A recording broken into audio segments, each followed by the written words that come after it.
সালমান শাহের শ্বশুর শফিকুল হক হীরার দাবি, অভিনয় ক্যারিয়ার নিয়ে হতাশাগ্রস্ত হয়ে আত্মহত্যা করেন সালমান শাহ। মঙ্গলবার রাতে চট্টগ্রামে সময় সংবাদের সঙ্গে আলাপকালে এ দাবি করেন তিনি।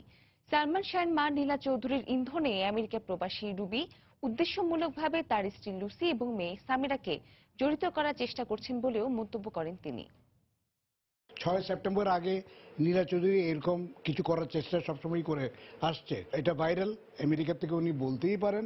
দেশে হলে হয়তো অন্যরকম অবস্থা হতো। বাংলাদেশে এসে উনি যদি প্রমাণ করতে পারেন যে আমার আমার মেয়ে কিংবা আমার বউ কিংবা আমাদের কোনো আত্মীয় স্বজন এটার সাথে জড়িত আছে, উনি যদি প্রুভ করতে পারেন, আমি এটা গ্লেডলি মেনে নিব। লাস্টের দিকে আমি দেখেছি হি ওয়াজ গোয়িং ডাউন ও হি ইউজ টু স্টেমার। যেহেতু 1 নম্বর পজিশন থেকে কেউ যদি 3 নম্বর 4 নম্বর পজিশনে চলে যায়, অনেক সময় অ্যাকসেপ্ট করতে পারে না। That could be reason.